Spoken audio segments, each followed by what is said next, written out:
Welcome. This is Orthodox Christian Television. I'm Father Christodoulos. This is part five of Cyprus, the Christian island. We have with us again Dr. Miljan Peter Ilic. Dr. Ilic is a historian and a writer, an author, and a screenwriter. His specialty is the history of the Balkans, including Cyprus. Welcome, Dr. Ilic. Welcome back again for the fifth time. Well, thank you. Maybe we'll cover more than 2 years in this program. Well, maybe not. We'll see. We left off for the sake of the viewers who haven't been following all five or any of the parts. We left off with the Battle of Famagusta. Famagusta was the culminating battle of the island of Cyprus when the Turks were trying to conquer Cyprus for the first time in her history. Turkey has been trying to conquer Cyprus ever since then, on and off, or has been occupying it on and off. But this year, 1570, was when the Turkish Muslim horde first set foot on the island of Cyprus in any kind of vast number.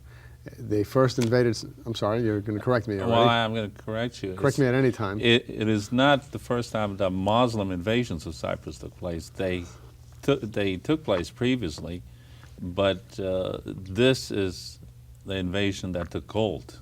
Okay. Which is still there in part. I stand corrected. It's still there. In fact, the island never really recovered from this invasion. It was an incredible Holocaust. It was really a Holocaust, the invasion of Cyprus by Turkey. It was kind of a genocide too. And an ethnic cleansing. We could. Well, all of that combined, it was a devastation resulted. But now, just to get the viewers up to date, in 1570. The Battle of Lefkosia, the capital city of Cyprus, it falls to the Turkish forces. It falls to overwhelming Turkish forces despite great resistance by the people, including around the Greek Orthodox Cathedral, Nicosia, in which 2 bishops and all the priests were killed.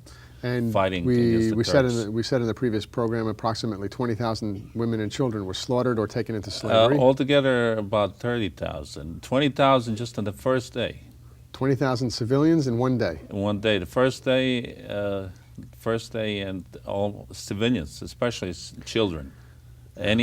Almost any child under 4 was killed because the idea was those who weren't slaughtered were meant to be taken as slaves, and children under 4 were a nuisance to take care of as slaves. They can't do much. Besides, they could be a nuisance when they grow up to adults and take revenge for their parents' murder at the hands of That's Turks. a possibility too. Now, the Turks took Nicosia, the capital, Lefkosia as it's known in Greek. They captured the city, massacred the population, pillaged the city, and then they moved towards Famagusta, which is the port city of Cyprus, the only deep water port on the island of Cyprus. They moved there from the fall of the city of Lefkosia to the beginning of the siege of Famagusta. How much time elapsed? At the beginning of the siege of Famagusta, about a week. A week? They didn't waste any time? They didn't waste any time.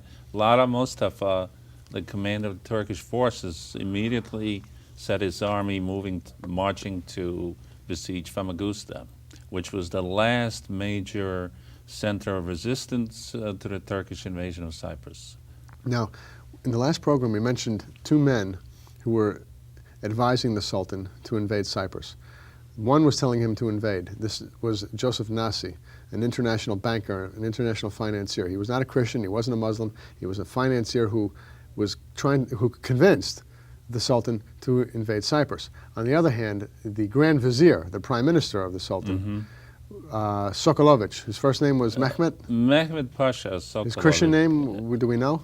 We're not certain of his Christian name. He was a baptized Orthodox Christian, taken as a boy, ripped from his family. While studying for the priesthood. Forced to become a Muslim, and raised as a janissary. Christians who were forced into Islam by the Turks were known as janissaries. They became the fundamentalist, fanatic form of the Islamic Turkish core. He eventually rose in the ranks of the military and became a diplomat, rose in the ranks of the diplomatic corps of the Janissaries and became the Grand Vizier. He was, we suspect, a crypto-Christian, or at least, at the very least, sympathetic to the Christians. He was Orthodox, definitely sympathetic to and he Christians. was trying to convince the Sultan not to invade Cyprus. But the Joseph Nazi, the banker, prevailed. His advice prevailed, and the invasion took place. But Invasion took you place, told me yes. in the last program that Sokolovich tried to get word to the Christian forces on Cyprus and in Venice To Venice. to Venice that the invasion was imminent. Mhm. We didn't discuss whether this information was that he basically his traitorous behavior towards the Sultan, if that was ever Depends found how out. you know, Depends how you judge look at it. The How you Sultan look saw it at as yes. traitorous. We Christians see it as heroic.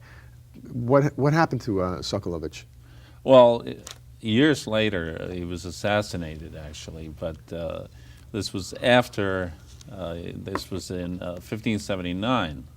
That was 9 years after the invasion. He was assassinated probably by agents of Lala Mustafa, the conqueror of Cyprus, who Sokolovich really hated because he felt he was, among other things, he was so barbaric in his conquest of Cyprus, and he wanted to, became his bitter enemy. And Lala Mustafa, with the new Sultan's connivance, apparently arranged for the assassination of Sokolovich. Who, by the way, I should say, he was from Bosnia. And even though, though he was a Muslim, there's a tradition among Bosnian Muslims for a long time not to be fanatical about their religion at this particular time, especially. So you think it stems from the fact that there is sympathy of Sokolovich, who always was a moderate Muslim, maybe because he never really was a true Muslim. I suspect this, man. I think that goes for most of Bosnian Muslims, that Muslim religion didn't really go that deep in most of Bosnian Muslims. Okay, well, let's stick to Cyprus. But More important Cyprus, when topic at hand. Sokolovich was assassinated, we can only conjecture as to why he was assassinated. We don't know for sure if his betrayal of the Sultan or his heroic secret aid to the Christians was ever found out. Well, we're really Turks. running ahead of ourselves here, but that particular Sultan, Selim II, who was the Sultan at the time of the invasion, had died already. His son Murat was the Sultan. I see. Okay. And, But even the Turks of the time when he was assassinated, we don't know if they ever found out. we don't know. We don't know. Okay, so let's But get back to the they battle. very well might have. But. We don't know for sure. Let's get back to the Battle of Famagusta. Okay. Originally, all the troops that could be spared from after the taking of Nicosia, except of those who were garrisoning and guarding it, were sent towards Famagusta, which was defended by 6,000 men, mostly Greeks, about 2,000 Italians included, and about 300 or 400 Albanian Christian cavalry who had been. There was a tradition in Cyprus to employ Albanians who had escaped from Albania after the Turkish conquest, and they were like a hereditary military cavalry of Cyprus for quite a while. Interesting. Do they have a particular name, like the Scandinavian Orthodox Christians of Constantinople were called the Varangian Guard?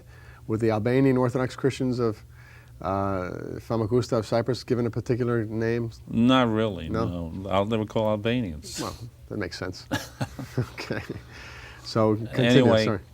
at first there were almost 100,000 men around Famagusta.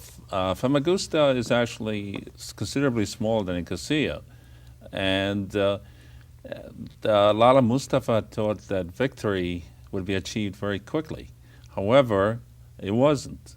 The resistance of Famagusta, led by Marcantonio Bragadino and his officers, was incredible. They defeated numerous Turkish assaults in Famagusta, and months later, at the beginning of 1571, they were still completely in charge of Famagusta and fighting off a Turkish army, which by this time had swelled to some 200,000 men. 200,000 Turkish, well-fed, well-rested soldiers against a surrounded city of how many men?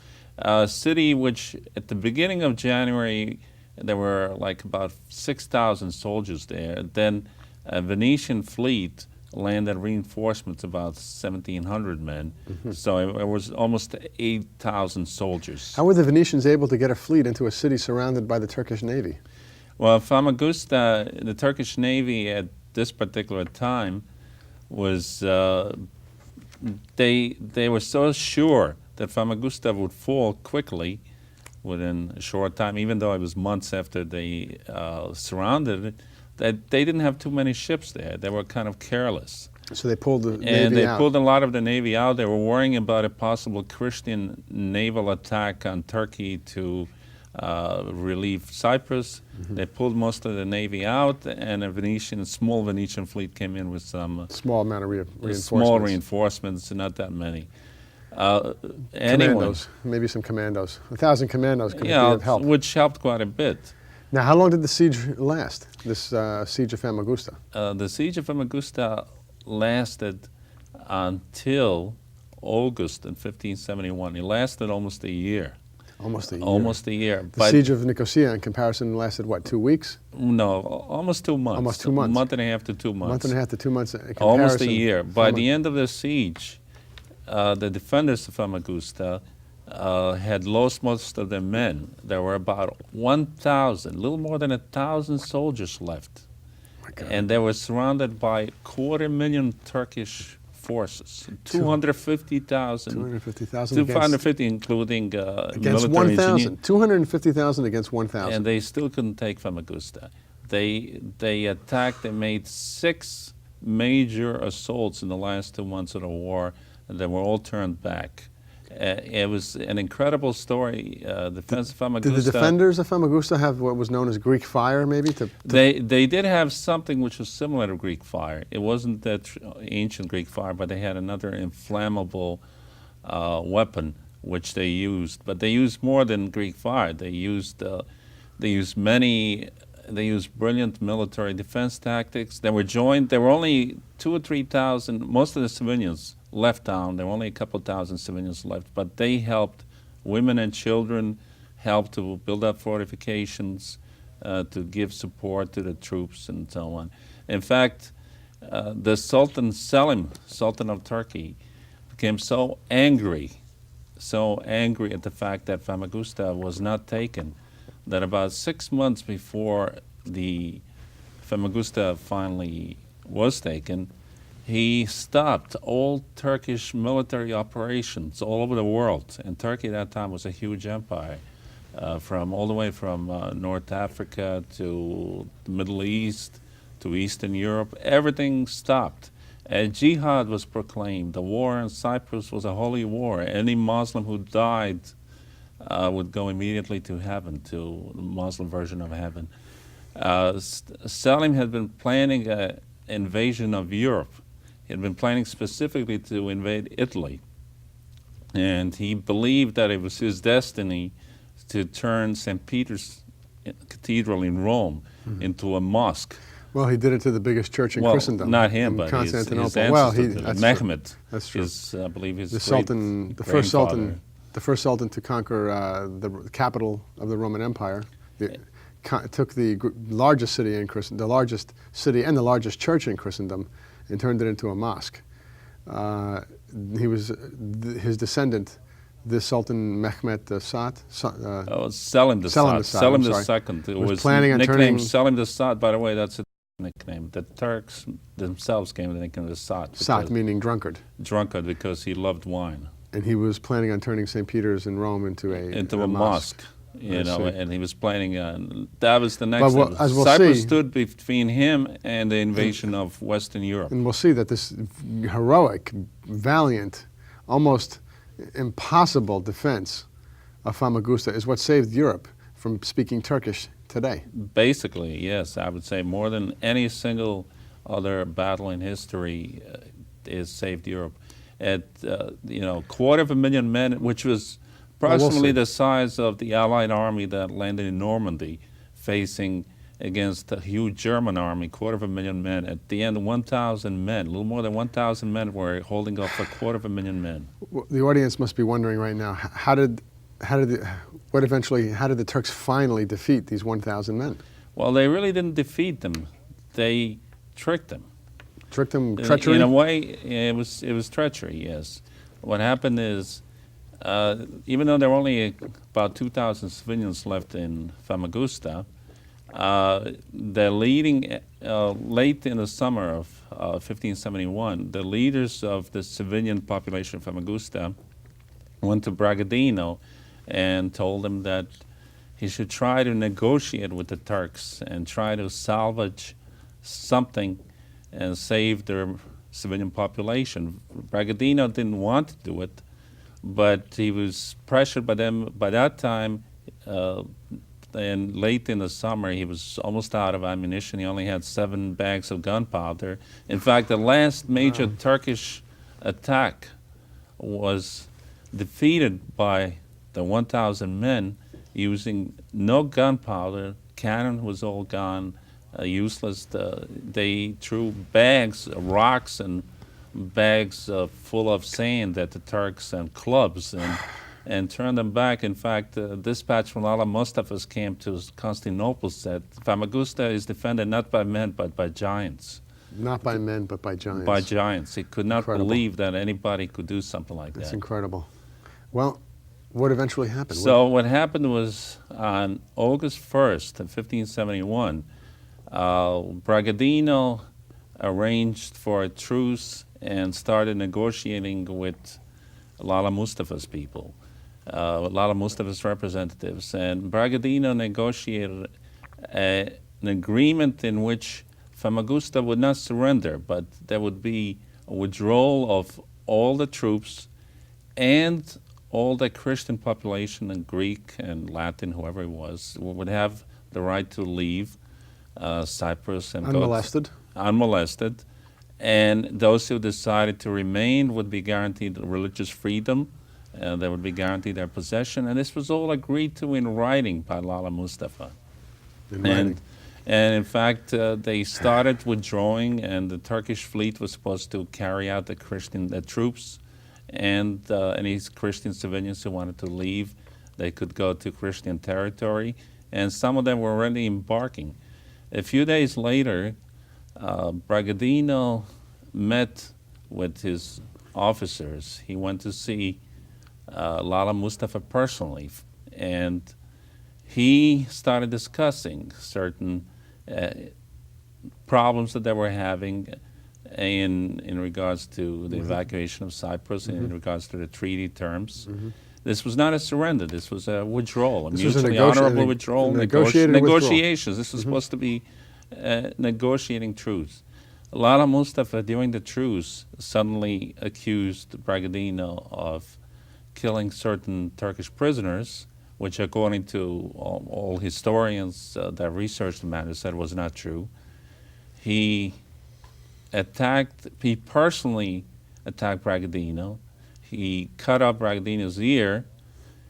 He ordered that all of his officers and men who were there in the truce be murdered. They were Executed. executed right there on the spot. Murder is a better word. Yeah. And he had Bragadino's nose and ears cut off. Right there on the spot. Not only is that painful, it's extremely humiliating. Oh, there was more humiliation to follow. Then he sent other troops to Famagusta, where Bragadino's subordinate officers were still holding the town, and told them that they had orders to evacuate Famagusta according to the treaty agreements. And as soon as they left, they jumped them and they killed most of them and enslaved most of them. Bragadino was kept tortured unmercifully, and he was kept alive for 2 more weeks. Among other things, What kind of torture? What kind of torture did he? Well, he 2 was- weeks of torture. 2 weeks of torture. 2 weeks of torture. His nose and his ears were not treated. It became festering. He was made to carry heavy sacks around. In fact, they put a bridle on him like a horse. And he was forced to carry heavy sacks up the walls of Famagusta to repair them. And This is the man who probably the most brilliant defender in the history of siege warfare. probably the most brilliant defense in history of siege warfare. And He was also humiliated in front of the people. At one point, he was put on a chair on a ship, and They put a crown on the floor in front of him, and Lala Mustafa personally used to like to tease him and tell him, where's your Christ now to help you now that you really need him? Where's your Christ now? Where's your Christ now to help you? So what was Bragadino's composure during this? He had incredible composure, and he always reprimanded Lala Mustafa without any fear. And there are many eyewitness accounts of that, including from Turkish accounts too. Bragadino reprimanded Lala Mustafa for his betrayal of his written treaty arrangement for the honorable withdrawal from Cyprus. Finally, about 2 weeks later, this makes the movie Braveheart seem like child's play. It was incredible. About 2 years later, well, there are Well, similarities. what eventually happened to Bragadino? Never mind 2 years later. Well, he couldn't survive 2 years of torture. No, it wasn't 2 years of torture, but something else happened. 2 weeks later, Bragadino was flayed alive. His skin flayed alive. Lala Mustafa, in front of the army and whoever was left, the few people who were left in the population of Famagusta, ordered him totally stripped naked and his skin taken off him while he was still alive. Ooh. Before he did that, he offered him a chance to become Muslim.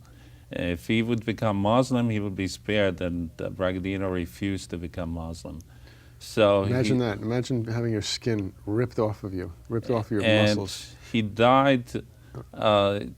His skin was taken up to his from his chest up to his stomach. He died when the flying got to his stomach. Eventually, all his skin was taken off.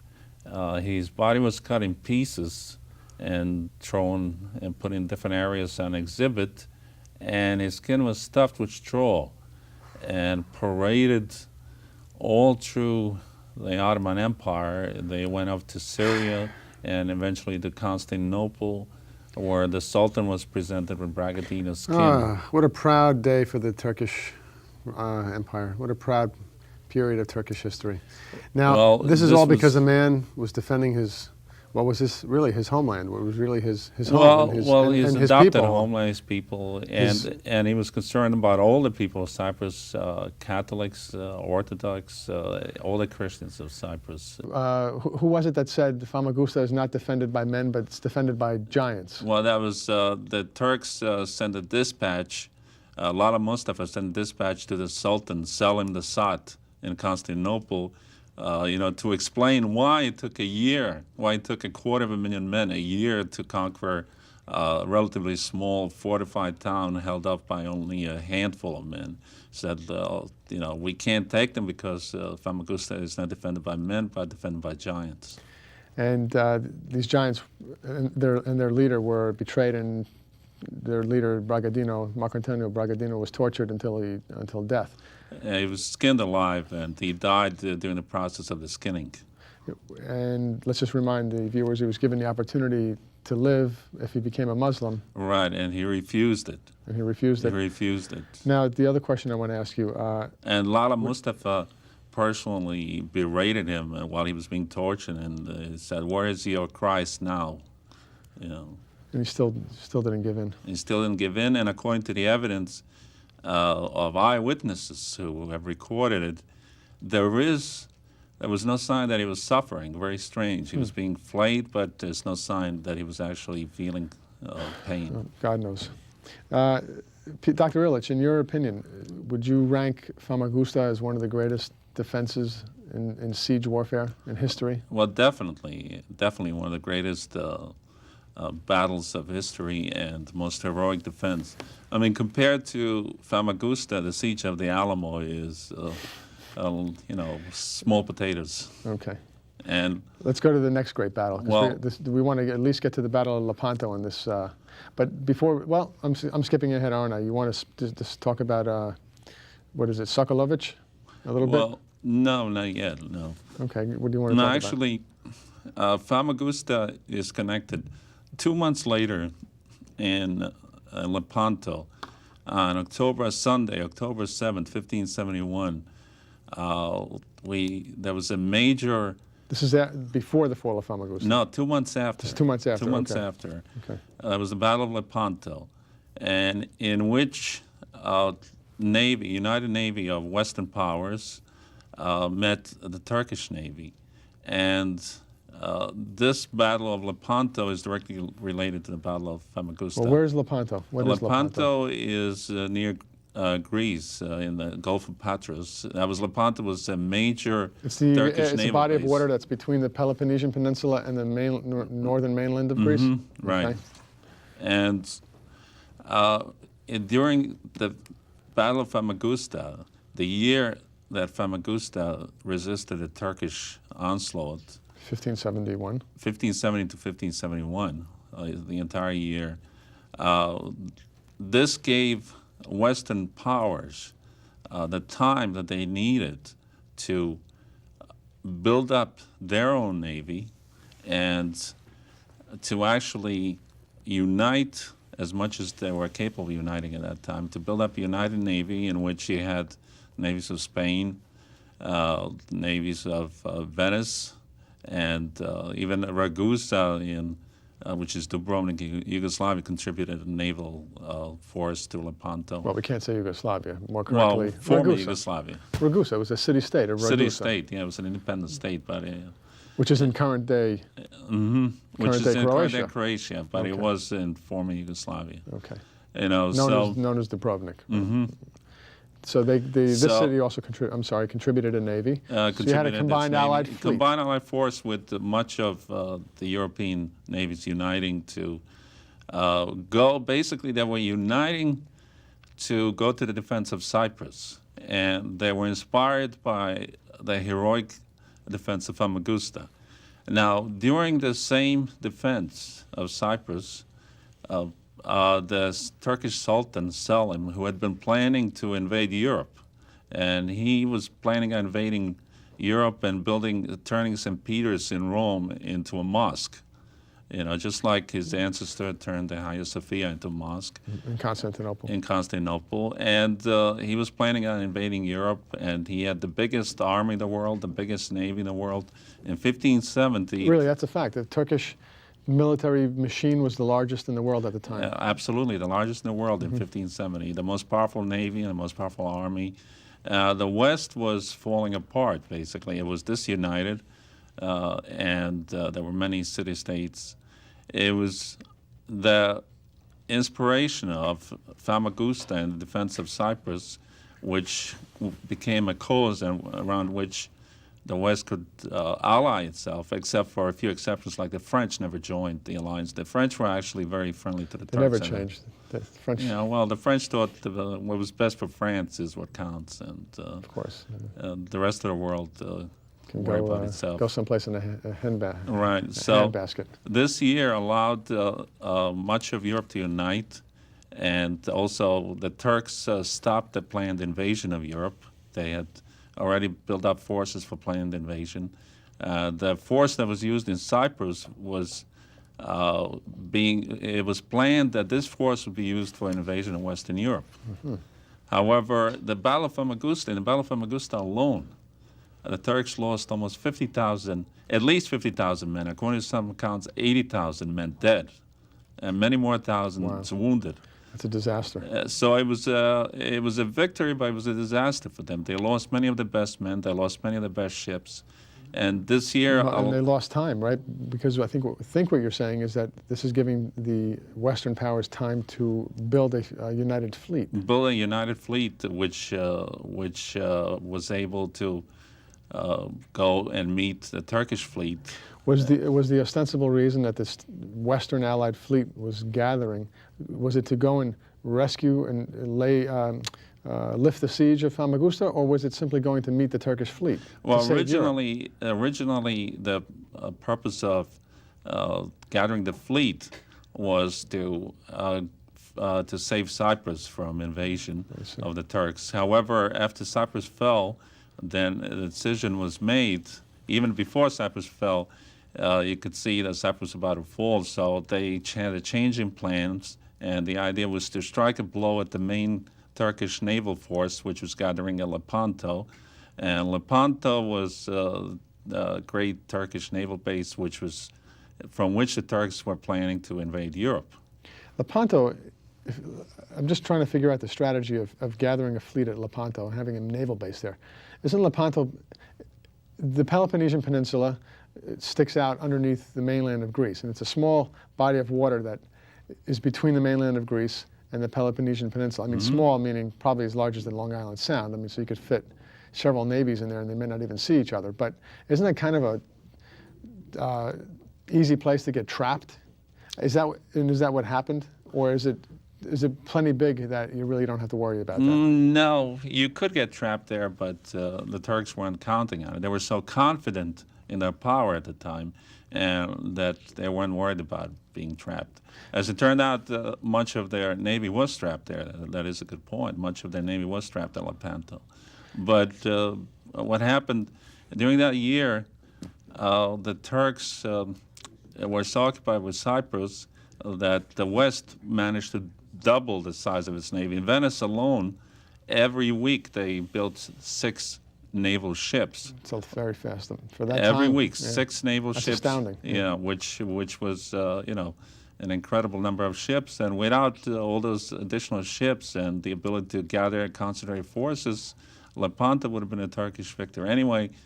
And we'd all be speaking Turkish today. Right. What happened was Lepanto was Sunday, October 7th, 1571. The Turkish commander was Ali Pasha, and European commander was Don Juan of Austria, who was The Don Juan of literature.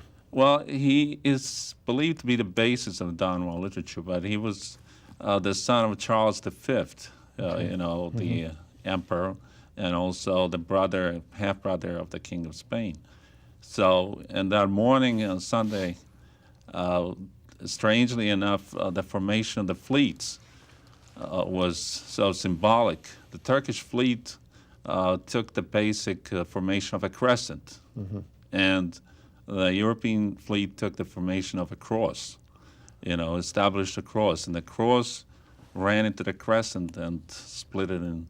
Is this standard naval practice of the two navies, or is this something that was unusual? Well, for the Turks, it was very common to have a naval formation crescent. For Europeans, cross formation was very uncommon. It was unique. It was considered very unique to do it like that. Interesting. So it's kind of a miracle. In a way, it was. It was a battle of nations. About 300 ships on each side, more on the Turkish side than the European side. At least 50,000 men on each side. They were basically, they had parity, basically, for the most part. The Turks had an edge on ships. However, the Europeans had 6 new ships called galleasses, which were bigger than any other existing ships, and which had 40 cannon as against the normal 6 or 8 cannon. 40 cannon as opposed to 6 or 8. Right. Oh, that's a big difference. That was a major difference. But they had about 6 of those ships. They only had 6. They didn't have that many. They were scattered over a wide area. And these are Venetian ships? These were basically Venetian ships, the galleasses. I see. Okay. So how did the battle go? Well, the battle was Don Juan led an assault on Ali Pasha's ship, which was called the Sultana. And personally, he attacked the ship, and in the fight, the Turkish... Don Juan went straight for Ali Pasha's ship. Right, and he actually right at the boarded outset, at the outset of the very battle. near the outset. And the battle went back and forth for several hours. It was very, very strongly contested by both sides, and it could have gone either way until like in the afternoon. The Turks had slaves who were actually, rowing their ships, and there were slaves, and many of those slaves, by the way, were captured on Cyprus. In Famagusta, Famagusta, and other places, because the Turks immediately enslaved as many able-bodied men as survived, and they put them on their ships. So the slaves rebelled, and they attacked the Turkish troops inside the ships. They attacked the naval personnel. There were some 12,000 Christian slaves on the Turkish ships. Wow. And they managed to free themselves, and while The Turks were fighting the Western Navy and Western troops from the Western ships. The slaves came from deep within the ships and attacked the Turks from the rear. So They actually stopped rowing and stopped rowing and actually sailing. just like basically like you see in some of the old movies Well, about like galley days. Well, like in the scene in Ben-Hur when they're Like all down Ben-Hur, underneath. right. Imagine all these slaves, but they were chained. At least in the movie Ben-Hur, they were chained to the seats next to their oars. Well, there was some Foreman, taskmasters. Well, there was some chaining, but all of them weren't chained. There really wasn't time to chain everybody because this was the Turks. As soon as this was only 2 months after Famagusta, they really didn't have time to get their navy in shape. I see. So, can you give us a description of the morale of each navy at this moment? I understand that you made an analogy to the Alamo earlier, possibly because the way the American or Texan forces rather were screaming, "Remember the Alamo," and giving inspiration to themselves because of the massacre at the Alamo. Something similar was happening amongst the Christian navy sailors at the Battle of Lepanto. Am I correct? well, that's right. There was just a few days before the Battle of Lepanto, the Western Navy received word of the fall of Famagusta, of the torture and flaying alive of the commander Marcantonio Bragadino, and also of the massacres that took place in Cyprus. 20,000 killed in Nicosia on the first day, and Famagusta, the massacres. So this enraged the Christian Navy, the European Navy, so much that they were saying, "Remember Bragadino? Let's get them because of Famagusta. Let's get them because of Bragadino." So they were aroused. They were aroused. Angered. Their adrenaline was up. They were ready. They were enraged by the Turkish betrayal at Famagusta, which was, even for those days, it was unusual. I might say even for the Turks, the kind of betrayal that took place at Famagusta was unusual because... Well, back then your word meant more than it even does today. Much more than People today. basically did business on their word. Right, and this really inflamed the Western Navy so much that they were fighting with additional force, while the Turks were fighting just to expand their empire. They weren't fighting for any expand the Islamic religion, for those who believed it, but a lot of them didn't believe it. Right. Well, what was the condition of the rank and file Turkish sailor at this Battle of Lepanto? Was he tired? Was he eager for expansion? Well, what happened at Lepanto also is that so many of the best men in the Turkish military were killed in Cyprus, mostly around Famagusta. So many of the Turkish sailors and military, because there weren't only sailors, there were maybe some 20,000 sailors and 30,000 troops on each Marines, side. as we'd say. You might call them Marines. And many of them were, were new people who had been forced to join the military, who had just recently joined the Turkish Navy or were impressed into the army because fresh recruits, inexperienced, and they were not used to anything like what took place at Lepanto. So in a way, this was, revenge for Famagusta. So I think what you're saying here is really that if it was not for Antonio Bragadino and the Genoese and Christian and Venetian Christian, Greek Christian defenders of Famagusta, we Europeans would be speaking Turkish today. Very likely, because Turkey was definitely on the march at that time. It was let's planning pretend that to invade Europe. Famagusta. And in fact, by the way, one thing interesting about Lepanto, among other people who were there on the western side, was Miguel de Cervantes, the author of Don Quixote. Right. And Lepanto was so important as a turning point in history because after that, even though Turks were still strong, but this was the first major defeat of the Turkish military. And Cervantes say about Lepanto that day was so fortunate to Christendom when all nations were undeceived of their error in believing that the Turks were invincible. So Lepanto showed that Turks were not invincible for the first time in history. It showed that they were not invincible in regards to Europe. This is similar to what the modern Greeks did when they defeated the Italians. They showed for the first time that the Axis was not undefeatable. So it looks like these Balkan peoples have to always show the West that you can defeat your enemies if you show the courage and the perseverance. And don't give that up. actually, that is true in this case. By the way, Selim, the Sultan, was so inflamed by Lepanto. There was such a disaster for Turkey that even though he was a well-known drunkard, Right, the Sot. the Sot, well, he was called the Sot by the Turks themselves. And he fasted for 3 days, didn't drink, didn't eat for 3 days. And after 3 days fast and He prayer, got drunk. he came out and ordered the massacre of Christians in the Ottoman Empire. He got drunk on Christian blood. But the massacre was stopped by Sokolovich, who again... Oh, yes, Sokolovich. We only have 3 minutes left. Let's discuss, what was his first name? Mehmed Pasha Sokolovich. Sokolovich, who Right. quickly, let me quickly remind the audience of who he was. The Grand Vizier, or the Prime Minister of Turkey, was a janissary, a boy of Bosnian Christian Orthodox background who was taken as a boy from his village, brought by force from his parents to the Turkish court, trained as a janissary in the diplomatic corps, rose in the ranks to become Grand Vizier, or the equivalent of Prime Minister. And you explained, Peter, in several shows previous that you suspect that he was a crypto-Christian. It might have been. Might have been a crypto-Christian, and that he always had a soft spot in his heart for his Christian ancestors, his Christian family, who were still alive. He supported the Christian church in Serbia. He reinstated the patriarch. And it was he who was trying to get Selim and convince Selim the Sot not to invade Cyprus, not to invade Cyprus. And it was an international financier by the name of Joseph Nasi who finally convinced Selim the Right. Sot to invade Cyprus. So Sokolovich, it seems, was doing everything he could through his position in the Turkish court to help his Christian brethren.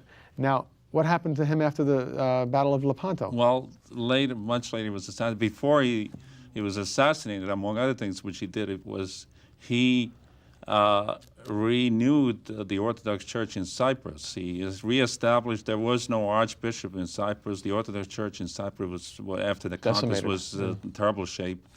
Sokolovich actually named one of his relatives, who was also a Bosnian, as the first Archbishop of Cyprus after centuries. And he reinstated and made the Orthodox Church in Cyprus the official church of Cyprus.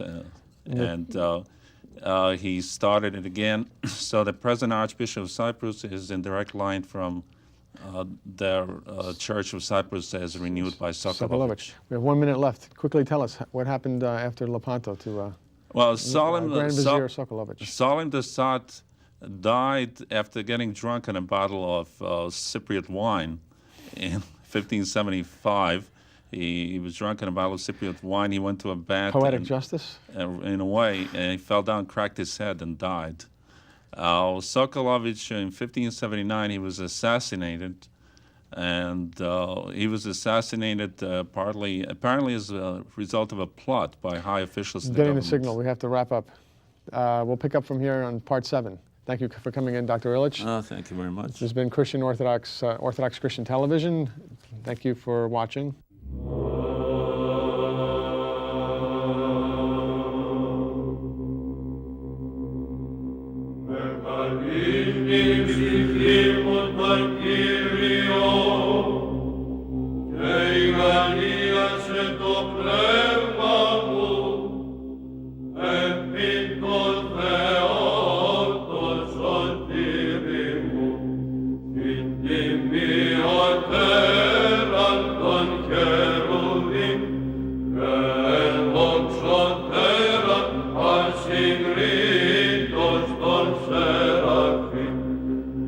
Adi